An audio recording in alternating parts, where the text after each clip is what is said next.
The unexpected war. The sky was red that day. Not because of a sunset, but because of fire. From orbit, Earth looked peaceful, but just above the clouds, war had started. No one saw it coming. No news. No warnings. The attack began in silence, just shadows in space. In one of those shadows was a ship, small, fast, and clearly not built for battle. Inside she hid. Her name was Kaila. Not a soldier, not a spy, just a young girl trying to escape. Her world had already fallen. Her people, proud and strong, had lost to a bigger enemy. They called themselves the Varkeen, cold, heartless conquerors. The Varkeen believed in one thing: control. They didn't care about freedom. They didn't care about peace. And they didn't care about lives. Kaila had watched them burn her city. Her mother, her sister, gone in seconds. Her father pushed her into the ship, told her to run. She didn't want to leave, but she ran. She had to. Now her ship was falling toward Earth. Alarms screamed. She held onto the seat, eyes wide, hands shaking. The controls were dead. Her ship had been hit. By accident or on purpose, she didn't know. It didn't matter now. She crashed hard.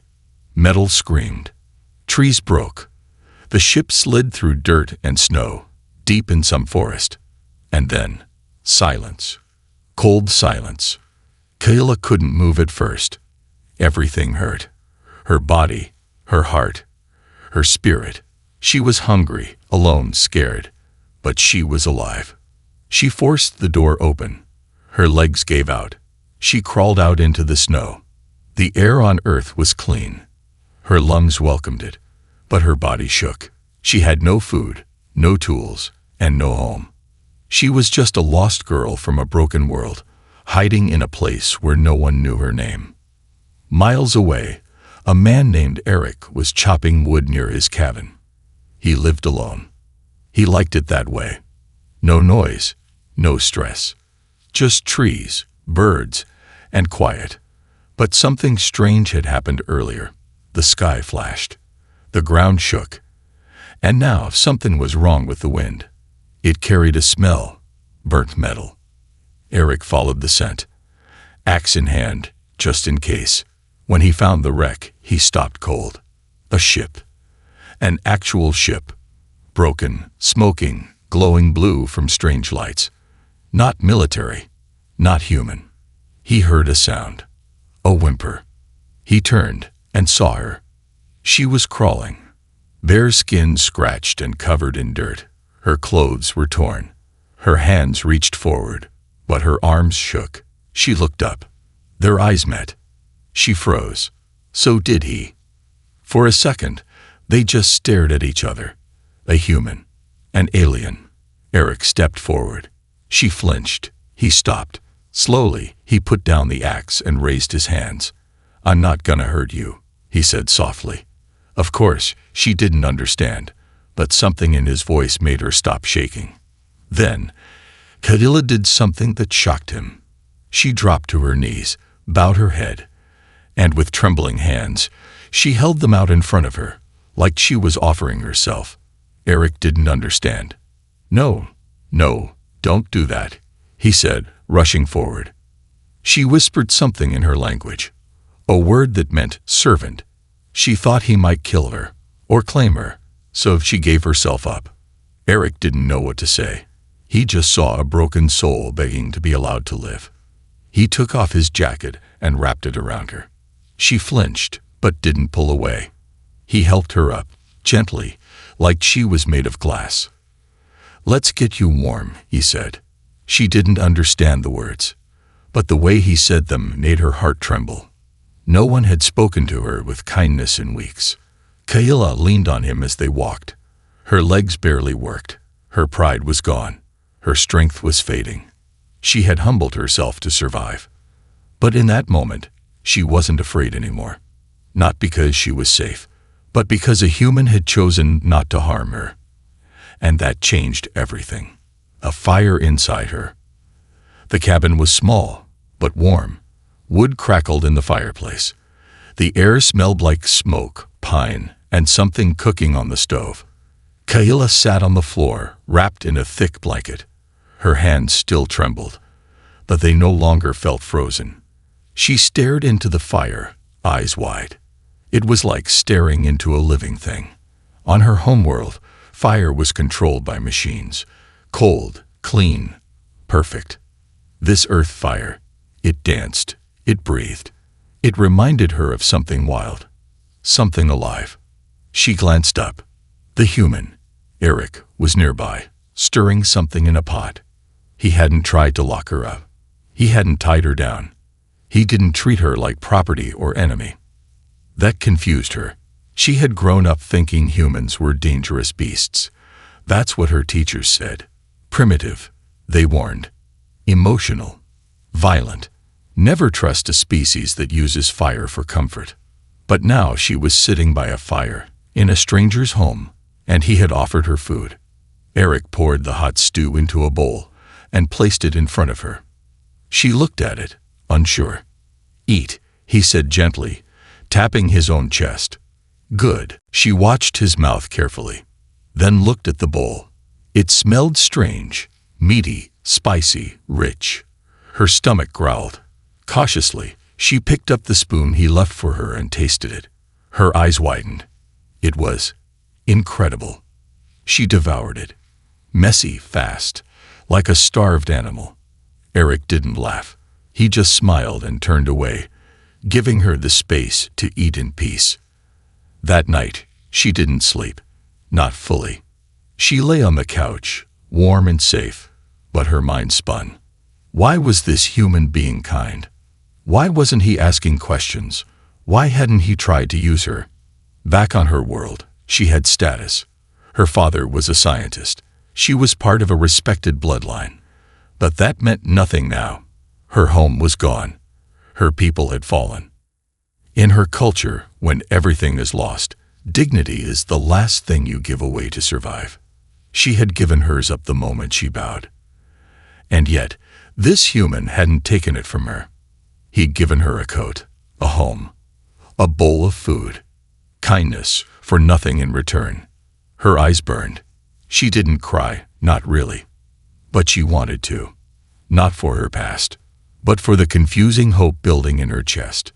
In the morning, Eric offered her clothes. She had never worn anything like them before. Thick boots, wool socks, flannel shirts. He gave her space while she changed. When she stepped out, awkward and unsure, he just nodded with a calm smile. "You look better," he said. She didn't understand, but she felt it. He pointed to himself. "Eric." Then to her. "You?" She hesitated. "Kayla," she whispered. "K-la," he repeated. She shook her head and corrected him. "Kayla." He tried again. Closer. She smiled for the first time. That smile stunned Eric. It was small, tired, but real. He walked to the table and placed a map on it. "Where are you from?" he asked, pointing around Earth's regions. Kayla stared, then slowly, shakily, pointed up. The sky. His eyes widened. He believed her. Not once had he asked if she was human. He already knew. He wasn't scared. He wasn't angry. He was curious. Kayla looked at his rough hands, his quiet strength, his patient voice. Her people feared humans. But maybe they had been wrong. Maybe this species had something her own had lost long ago.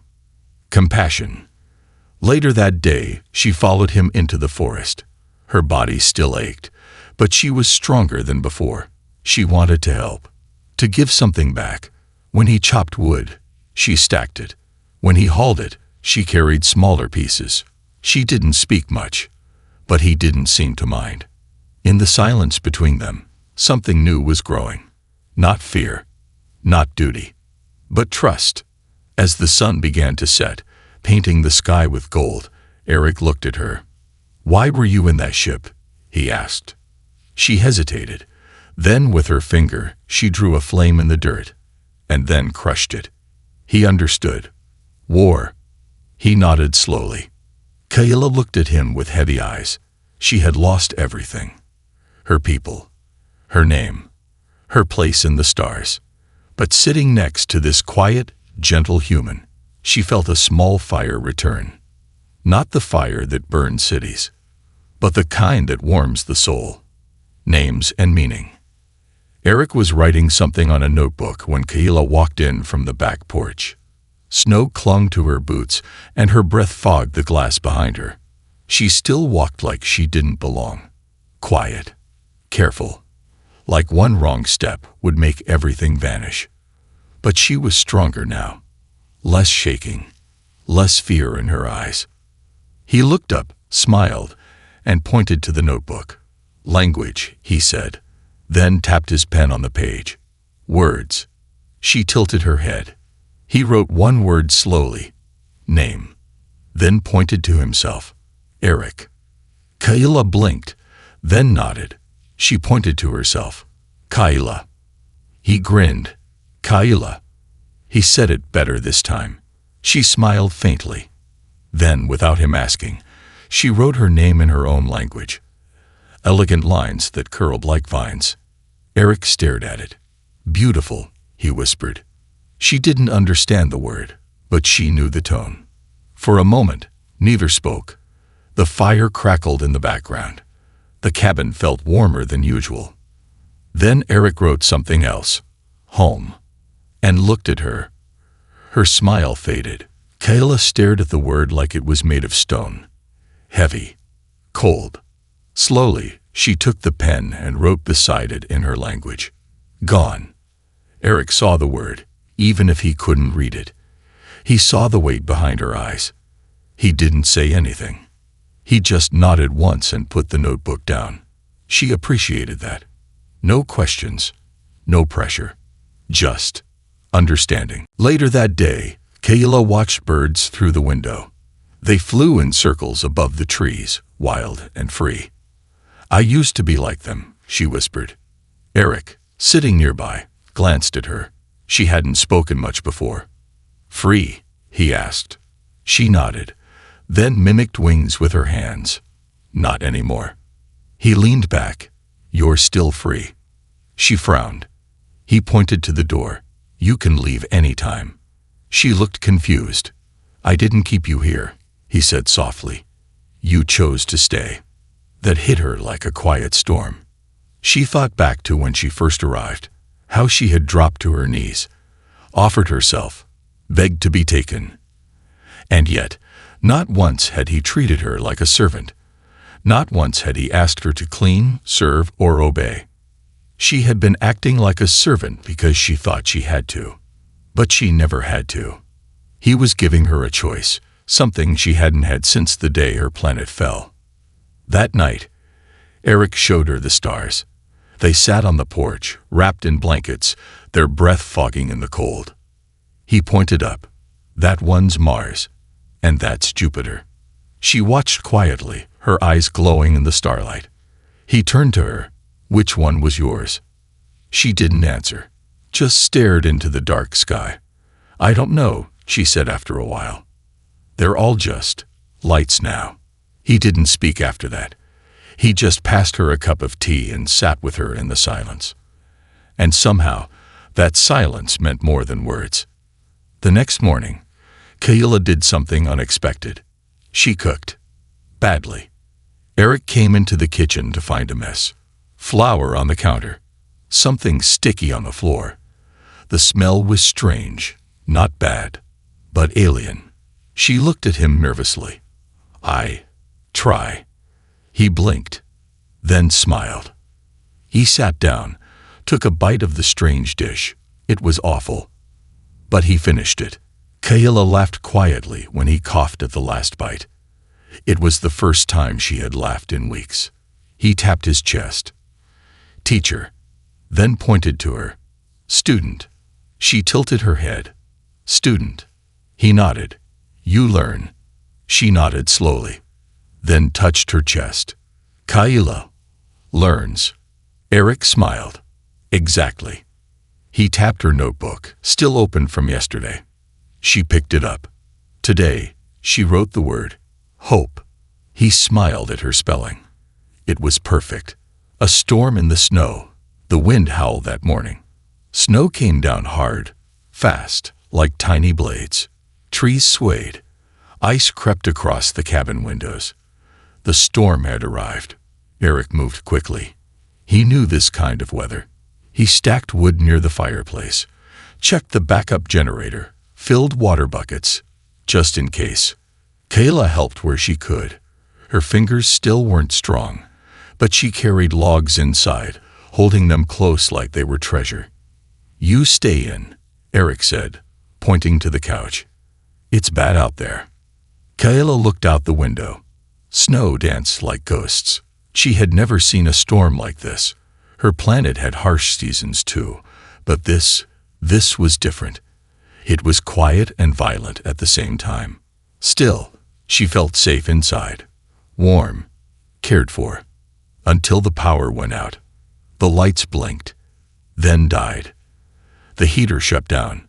Eric cursed under his breath and grabbed a flashlight. Kayla froze. "Not safe?" she asked quietly. He shook his head. "We're fine. Just cold if we don't act fast." He lit candles. The soft orange glow spread across the cabin, flickering shadows on the walls. The fire still burned, strong and steady. That helped. But the real trouble wasn't the dark. It was what he saw outside. Tracks. Fresh ones. Not animal. Boot prints. Eric opened the gun cabinet. Kayla stepped back. He looked at her and softened his voice. "I won't hurt you, but someone's out there." Her eyes widened. Enemy. Maybe. He loaded the rifle, then pulled on his coat and boots. "I'll check it out." "No," she said quickly. "Danger." He nodded. "That's why I'm going." She grabbed his sleeve. For a second, her eyes begged, "Don't go." But he smiled gently. "I'll be back." He stepped into the storm, leaving her standing at the door, heart pounding like drums. Eric stared at the scar, not with pity, with respect. "You survived," he said. She nodded, but I never forgot the sound. She sat down again. "Sometimes," she whispered, "it's not the wound. It's what stays after." Eric nodded. "Scars you can't see." She looked at him sharply.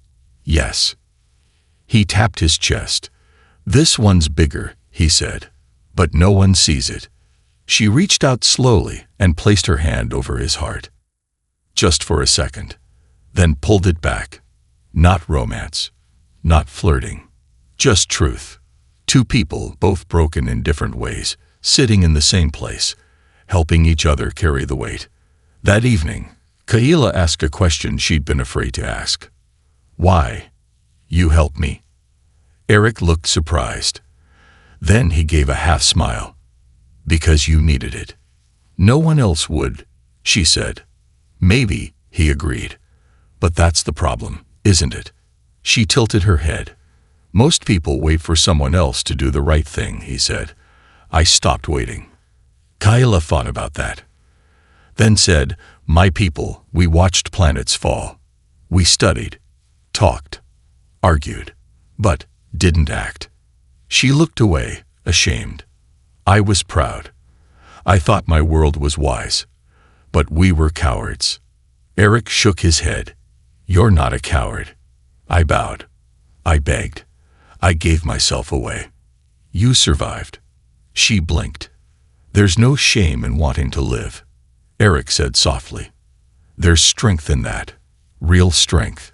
Kayla felt something rise in her chest. Not pride. Not shame.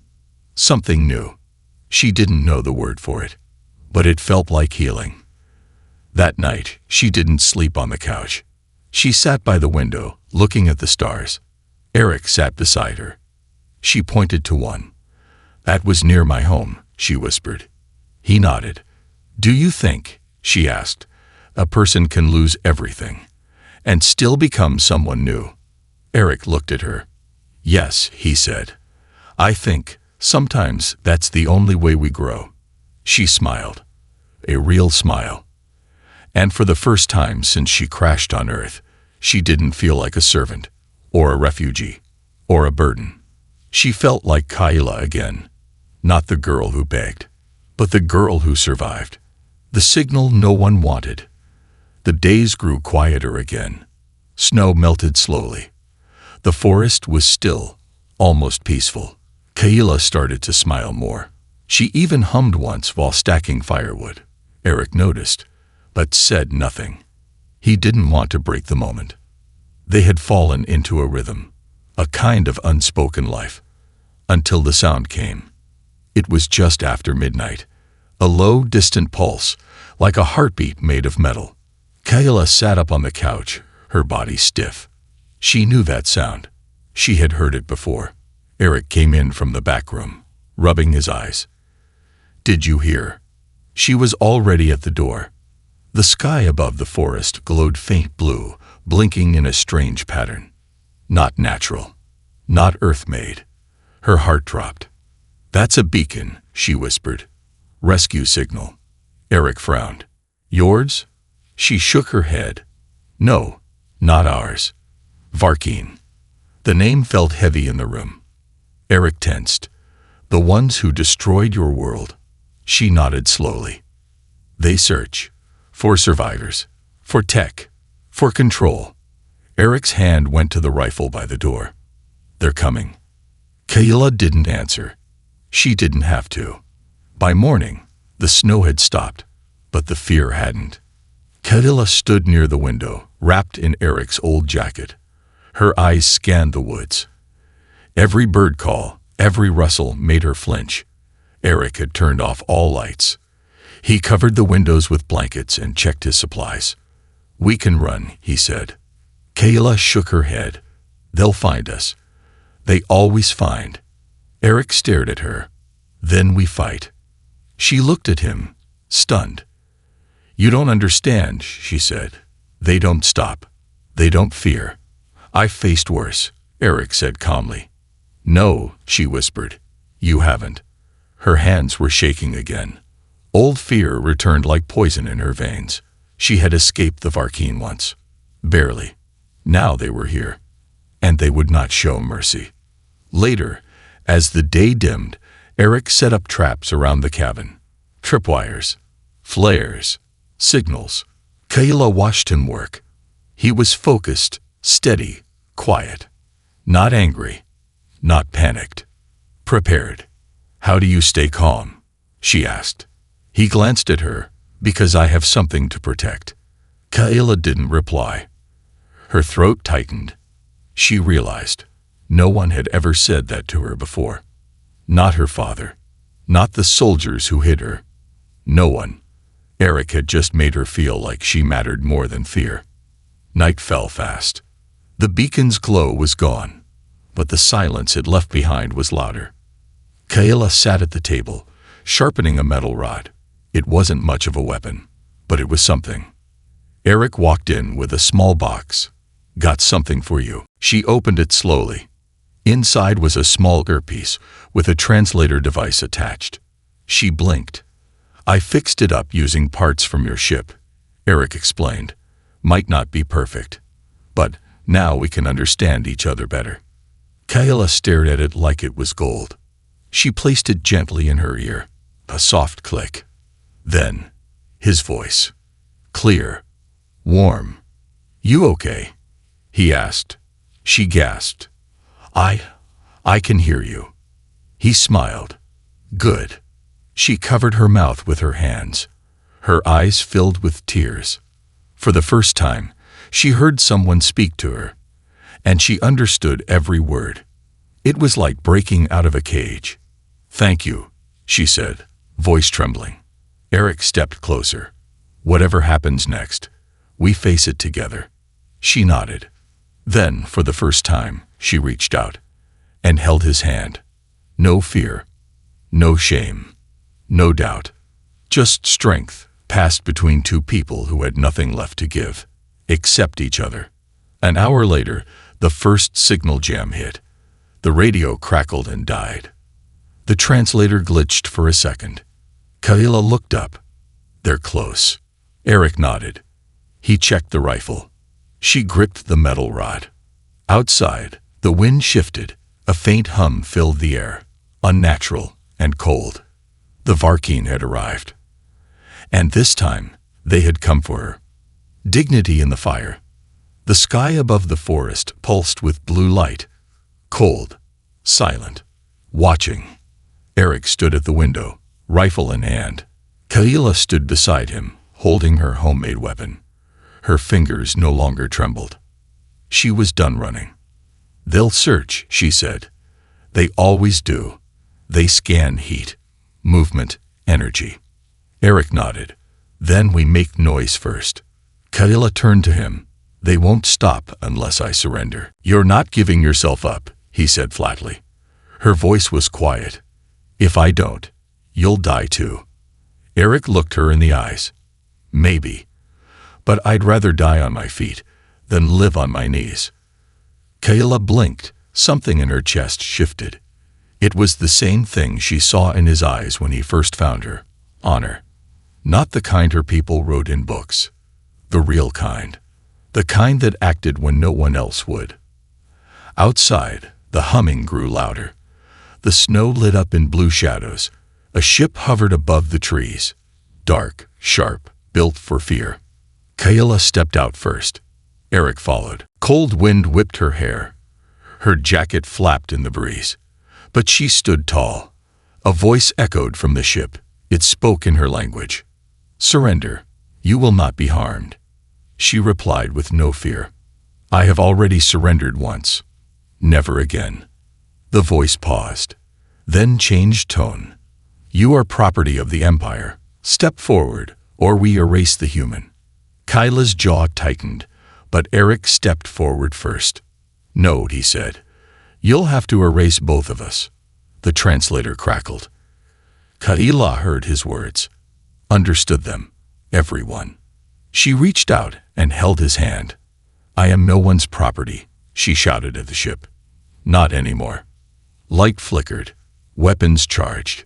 Eric raised his rifle, steady as ever. But because it had already lost, the moment a servant stood tall beside a human who treated her like a person, not a thing.